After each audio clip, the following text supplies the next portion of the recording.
you have been laboring under a single fundamental mistake. You believe you are lost, and so you have dedicated your entire life to a frantic, exhausting search. I am here to tell you that this very search is the only thing causing your sense of separation. It is the illusion. Stop. Stop searching, for you were never lost.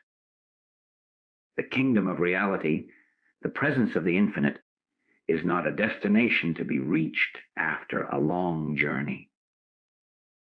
It is the very ground upon which you are standing right now. To search for it implies it is absent, that you are here and it is there. This is the great lie, the primal error that perpetuates the sense of lack and longing. What if the peace you seek is not hidden? What if the love you crave has never been absent for a single moment? What you will discover here is not a new path to walk, but the profound and shocking recognition that you are already home. We are going to expose the mirage of the seeker and unveil the eternal reality of the found. If these words resonate as a truth you are ready to acknowledge, then I must ask you to perform a simple, sacred act. Let your subscription to this channel be an outer symbol of your inner agreement to cease the futile search and to abide in what is. And now, to seal this recognition in your consciousness, I ask you to comment below with the number 111. Let it not be a mere number, but your affirmation of the eternal, undivided oneness that has always been your true identity. Let us examine the mechanism of this search, for it is a subtle and pervasive activity that colors every aspect of human existence. From the moment we awaken, the mind is already in motion, seeking for something. It seeks for satisfaction in the first cup of coffee, for validation in the messages on the phone, for security in the balance of a bank account, for purpose in the tasks of the day. We are like a man who has misplaced his glasses and is frantically searching the house, unaware that they are perched upon his own head. The very energy we expend in the search is the energy that creates the feeling of lack, the very motion that convinces us we are not already at the destination. This is not a philosophical concept. It is the practical moment by moment experience of nearly every human being. We are taught from childhood to strive, to achieve, to become. We are given the impression that life is a linear path from a state of lack to a state of fulfillment, and that our worth is measured by the distance we travel. This is the foundational error, the primary illusion. Consider the simple, universal desire for peace. We seek it on a quiet vacation, in a relaxing massage, in a tranquil evening after a long day. And for a fleeting moment, it seems we have found it. But then the vacation ends, the massage is over, the evening gives way to a new morning of responsibilities, and the peace vanishes. So we conclude that peace is a temporary state, dependent on external conditions, and we must begin the search anew, perhaps planning a longer vacation, a more frequent massage. We never stop to question the underlying assumption that peace is something we do not already possess, that it must be acquired from outside ourselves. The frantic search for peace is what obscures the ever-present peace that exists prior to all conditions. It is the constant mental agitation, the inner commentary and judgment, the resistance to what is, that manufactures the very turmoil we are trying to escape. By seeking peace, we are announcing to our own consciousness that peace is absent, and thus we perpetuate the experience of its absence. This dynamic operates in the pursuit of happiness, of love, of spiritual attainment. We believe a new relationship will bring the love we lack.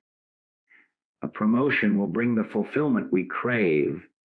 A profound spiritual experience will finally unite us with God. We are looking for a future event to save us from our present sense of incompleteness. But what if the love you are seeking is the very substance of your own being? What if the happiness you chase is the natural state of that which you are when the search is suspended? The search is always for an object, whether physical, emotional, or mental. It is the activity of the ego, the sense of a separate self, which can only define itself in relation to something else it hopes to acquire or achieve. Without the search, without the narrative of becoming, who are you?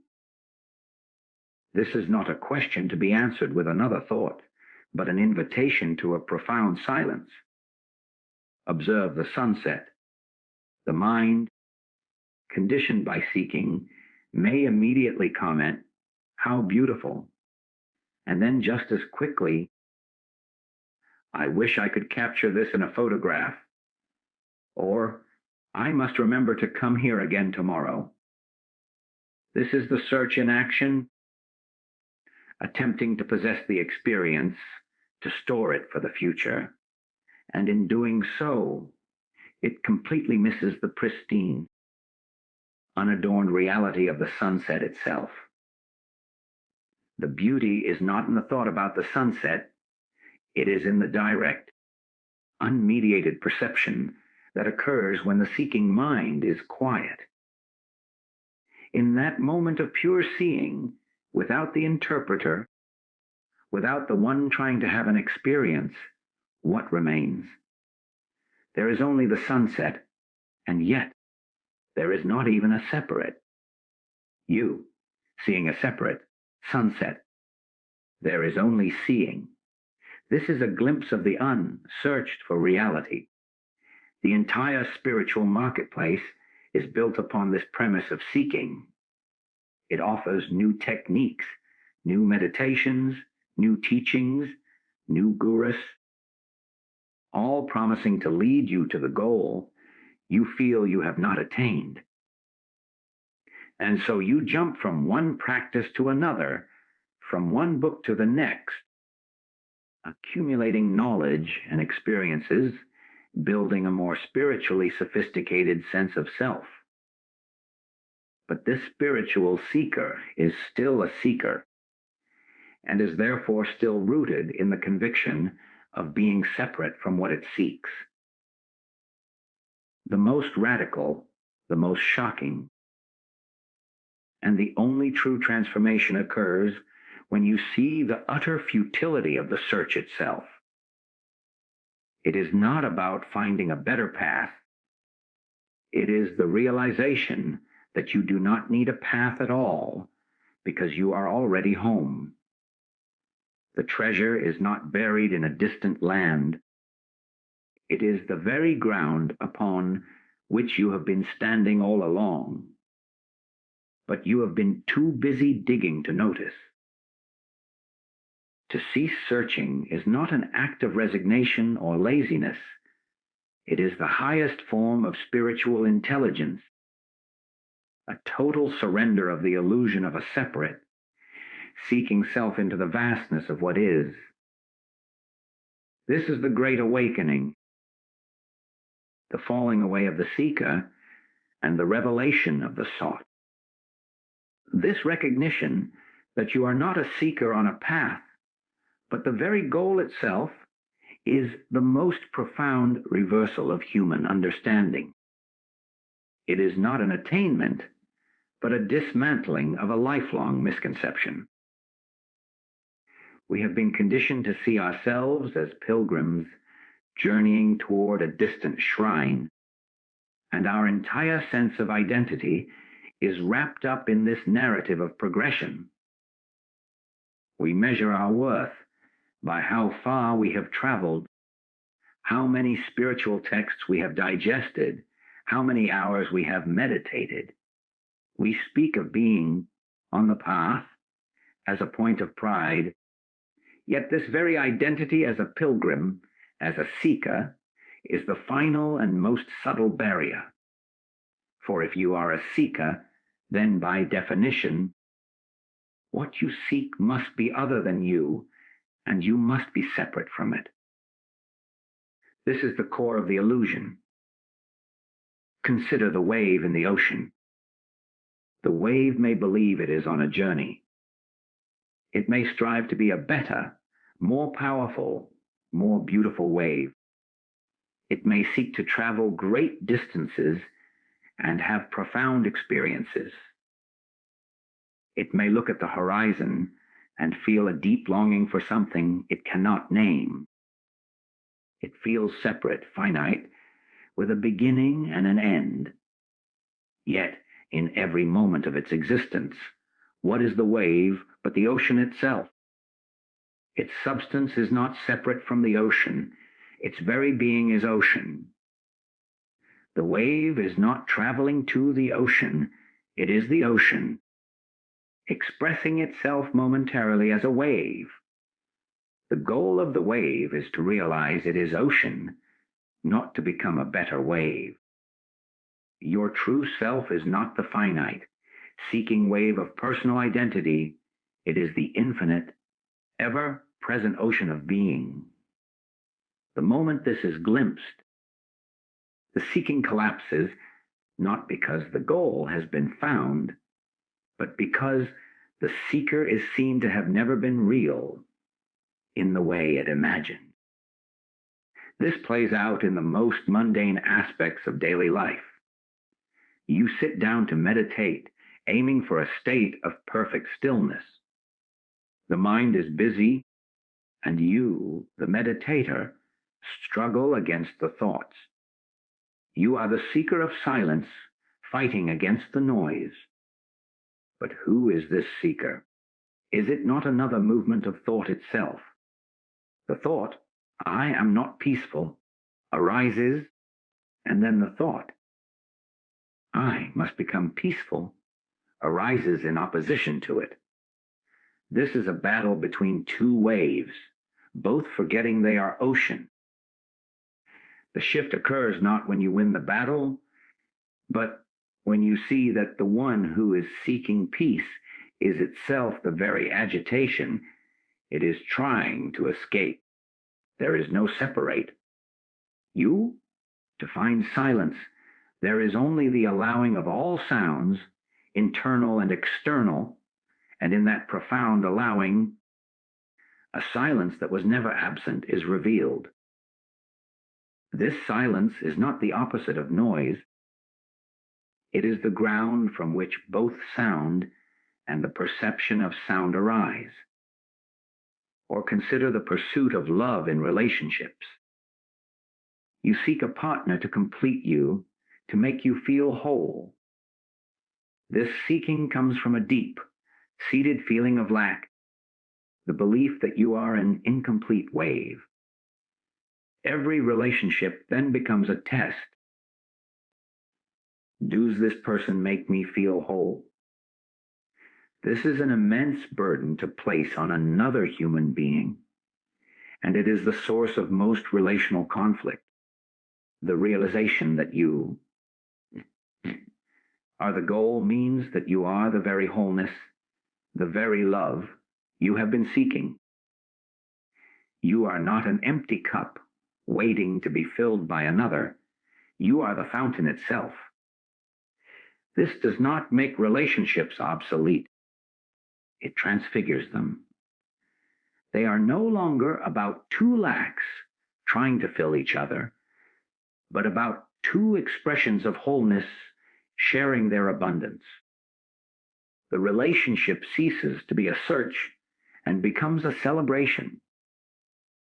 The entire spiritual industry is built upon the model of the seeker and the path. It offers progressive stages, advanced initiations, and higher levels of consciousness. But if you are the goal, then there are no levels to ascend. Consciousness is not something you gain more of, it is what you are. Any teaching that reinforces your identity as a seeker, no matter how sublime its promises, is ultimately keeping you from the immediate realization of your true nature. The thrill here is not in moving closer to a distant light, but in the shocking, immediate, and undeniable recognition that you are that light. It has been shining all along, but you were looking for it in the wrong direction. Out there, in the future, in an experience. The seeker was a shadow cast by the light, and you have been chasing the shadow, believing it would lead you to the source. To stop seeking is to turn around and see that the sun has been shining at your back this whole time, illuminating the path you thought you had to walk. The path was never necessary. It was just a story you told yourself while standing in the radiant, eternal, and unmoving presence of your own self. The logical and glorious implication of this is that the kingdom of God is not a destination. It is your present reality. This statement, when truly heard, does not merely add a new piece of information to your existing understanding. It shatters the very framework of time and space through which you have interpreted your entire existence. You have been living as if reality is a sequence of moments, a linear progression from a point of lack to a point of fulfillment, with here being fundamentally different from there, and no being a stepping stone to a better then. This is the grand illusion, the central dream from which we are invited to awaken. The kingdom is not a physical location you can pinpoint on a map, nor is it a future event awaiting a specific date on the calendar. It is the very dimension of the eternal present, the is-ness, the suchness of this very moment, prior to all labels, judgments, and interpretations. It is the canvas upon which the picture of your life is painted. Yet you have been so engrossed in the figures in the painting that you have completely overlooked the living substance that holds them. Consider the air you are breathing at this very moment. You do not consciously think about it. You do not strive to acquire it. You do not worry about its presence. You simply breathe.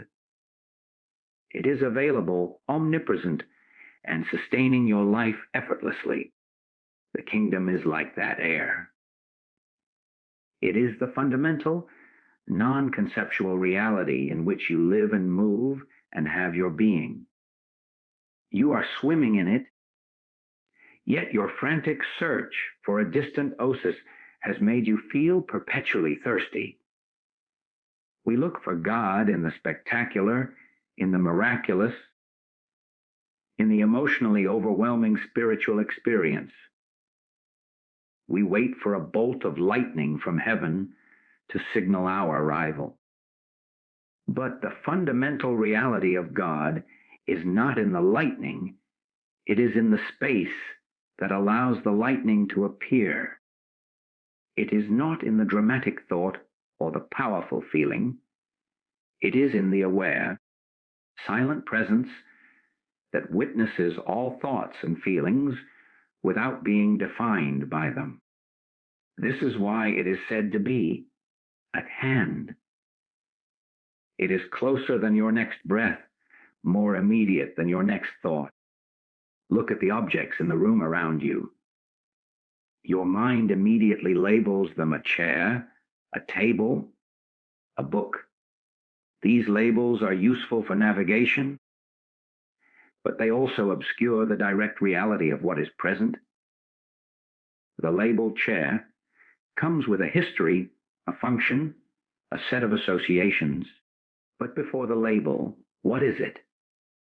There is a presence, a form, a silent is-ness that is simply being what it is. This unnameable suchness is a fingerprint of the kingdom. It is the reality of the thing before the mind has categorized it and filed it away. Your own sense of self is the same. You have a name, a history, a personality, a collection of stories. These are the labels you have applied to yourself. But before the label, I, what are you? There is a sense of being, a conscious presence, an awareness that is reading these words. That aware presence, prior to all its content, is your point of entry into the kingdom. It is not something you need to build or create. It is what remains when you stop adding layers of interpretation to your experience. This is not a passive state of blankness, but the most dynamic reality imaginable. It is the source of all creativity, all genuine love, all authentic action. When an artist is truly in flow, the sense of a separate artist striving to create falls away. There is only the creating.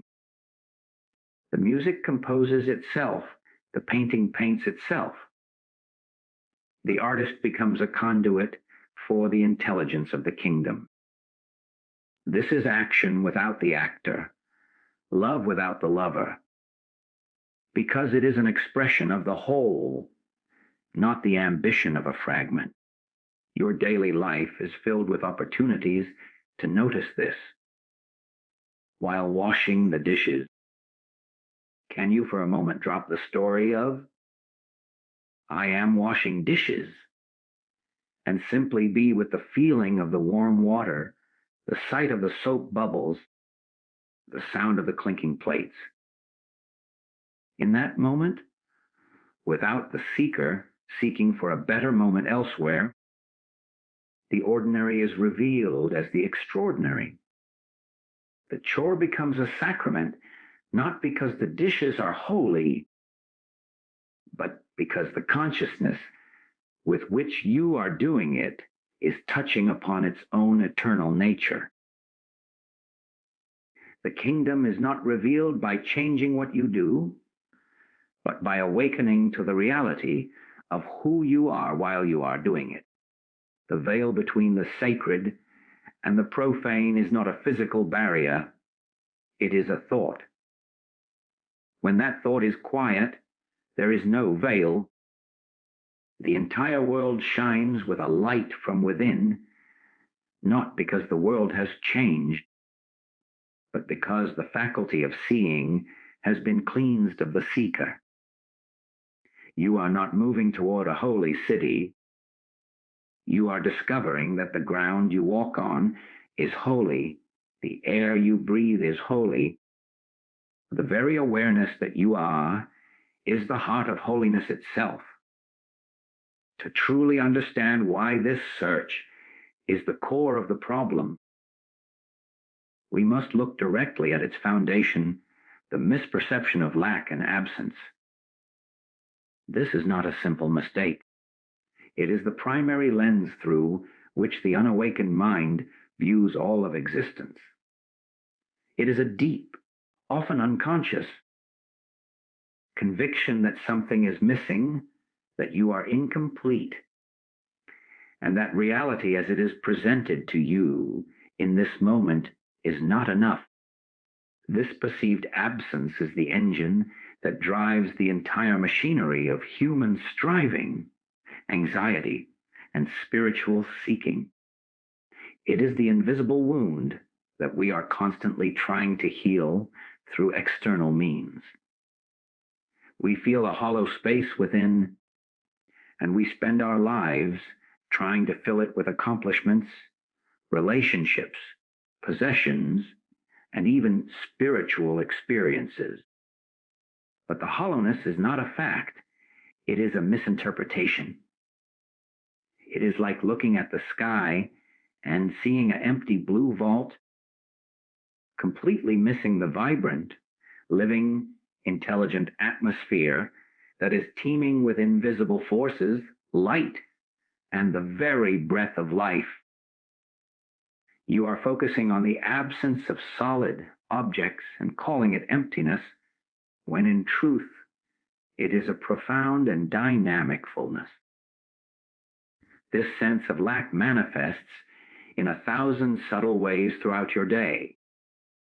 You finish a meal and immediately feel you need a sweet dessert to complete it. The meal itself, no matter how nourishing, is perceived as insufficient. You achieve a long-sought goal at work, and for a fleeting moment there is satisfaction, but soon the mind is already asking, is this all there is? And begins plotting the next achievement. The goal itself is perceived as lacking the power to deliver lasting fulfillment. You sit in a quiet room and within minutes feel a restlessness, an urge to check your phone to find some stimulation, because the silence is misinterpreted as an absence of something meaningful. In every case, the present moment is judged as deficient, and salvation is projected onto a future moment, a future object, a future condition. This is the hypnosis of lack. It compels you to live almost entirely in the future, forever preparing to live, but never actually arriving at life. Now, apply this to the spiritual search. You look within, and you see a mind crowded with thoughts, a heart burdened with fears, a personality with all its flaws and contradictions. You compare this to the idealized state of enlightenment you have read about, a state of perfect peace, unconditional love, and boundless joy. And you conclude, this is not it. I am not there. I am absent of that reality. So you embark on a search to acquire what you believe is missing. You practice meditation to acquire peace. You practice compassion to acquire love. You study scriptures to acquire wisdom.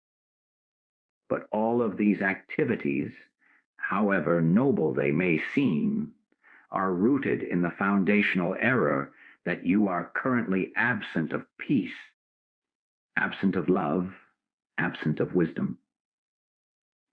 You are seeking to import into yourself qualities that you believe are foreign to your nature.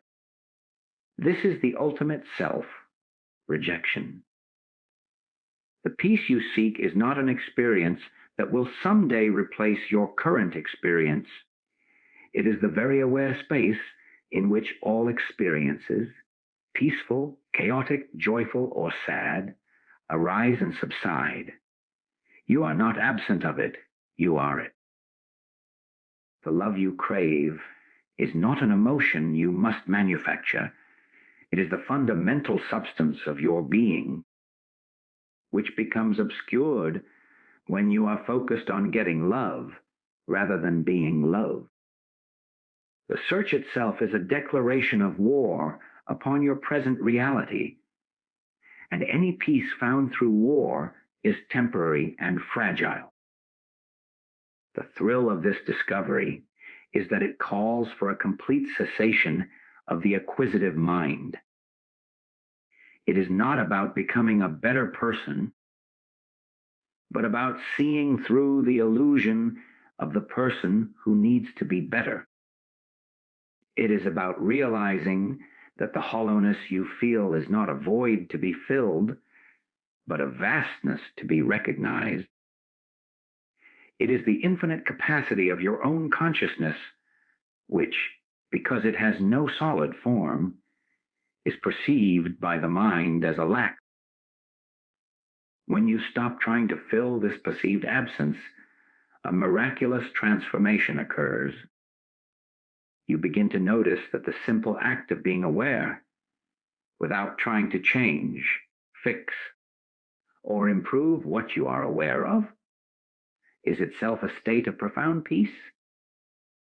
The things you thought were obstacles, the noisy mind, the anxious heart, are seen not as enemies to be defeated, but as clouds passing through the vast sky of your awareness. They are not a problem to be solved, but phenomena to be witnessed. The sense of lack was never telling you that something was missing from you. It was a distorted signal pointing you back to the truth of your own infinite, unbounded nature. The search was a flight from this immensity because the small, separate self feels terrified of its own dissolution into that which is limitless and whole. To end the search is to finally turn and face the immensity, not as a threat, but as your own true self. This brings us to the very heart of the revelation your true identity is, and has always been, one with the infinite. This is not a statement of faith or a philosophical proposition to be debated.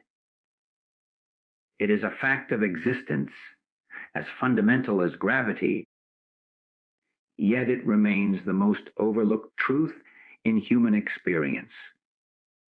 You have been conditioned to believe that you are a separate entity, a skin-encapsulated self born into a vast and often hostile universe with which you must negotiate for your survival and happiness. This sense of a separate I is the primary building block of the world of illusion. It is the central character in the dream of separation, and all its activities, including the spiritual search, are designed to protect and perpetuate its own existence. But what if this I is not what you think it is? What if it is merely a temporary pattern of thought, a collection of memories and preferences, a ripple on the surface of a boundless, bottomless ocean? And what if that ocean is not other than you? Consider your own hand. You look at it and you say, "This is my hand." This implies there is an owner, a me, that possesses the hand. But what is this me? Can you find it? Is it in your heart? Is it a feeling? A thought? The moment you try to pinpoint it, it slips away because the I that is looking can never be found as an object. It is the subject, the aware space in which all objects, including the body, the thoughts, and the feelings, appear and disappear. This aware space is not personal. It does not have a name or a history. It was present in childhood, it is present now, and it will be present in old age.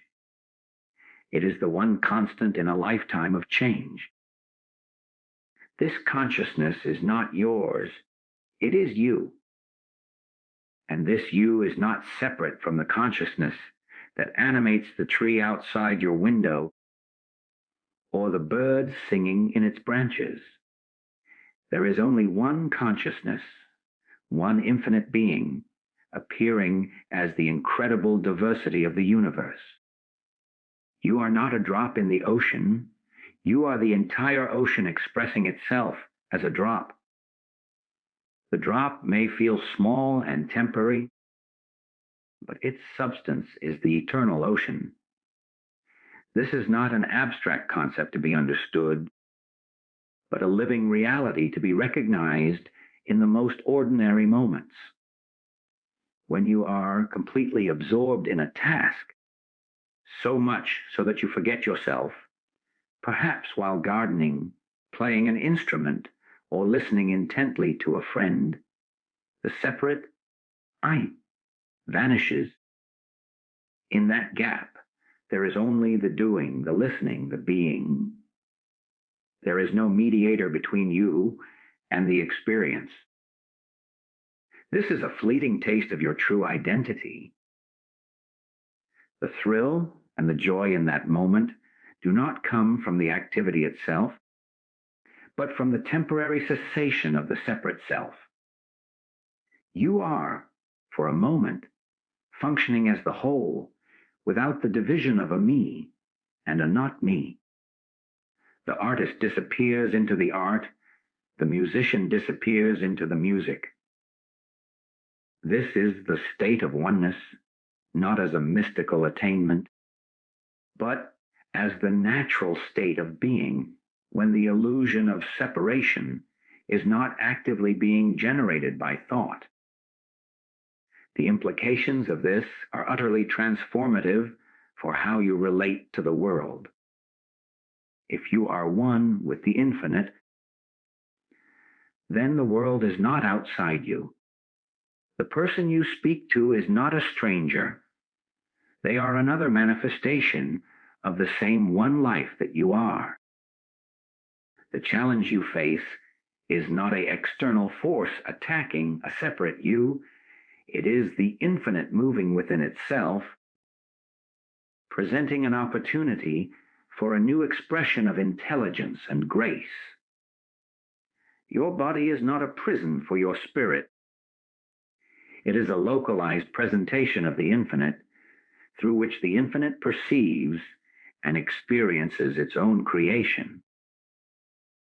The sense of loneliness, of isolation, that haunts so much of human experience is the direct result of believing the story of separation. When this story is seen through, what remains is a profound sense of intimacy with all things. You look at a tree, and you do not feel you are looking at an object, but that you are life looking at itself. The boundary between the seer and the seen softens and dissolves. This is love, not as an emotion, but as the fundamental recognition of your own self in every form. To live from this understanding is to be a benediction to the world, not through effort, but spontaneously. Just as the sun does not decide to shine, but simply is light, so too, when the separate self is no longer central, your actions naturally express harmony, compassion, and intelligence. They are not your actions anymore. They are the actions of the infinite, moving through the form that you are. The burden of being a separate person, responsible for managing a separate life, dissolves. It is replaced by a deep, unshakable trust, not in a future outcome, but in the present reality of the intelligence that is currently animating your body, orchestrating your breath, and painting the sunset. You are not a puppet on a string. You are that intelligence dancing as you. The fear of death, which is the ultimate fear of the separate self, begins to lose its power because you see that what you truly are cannot be born and therefore cannot die. The wave returns to the ocean, but the ocean was always its home, and the ocean was always its true identity.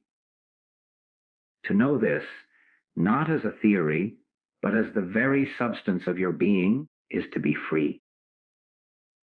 The culmination of this entire journey of understanding is the realization that realization is the acceptance of what has always been true.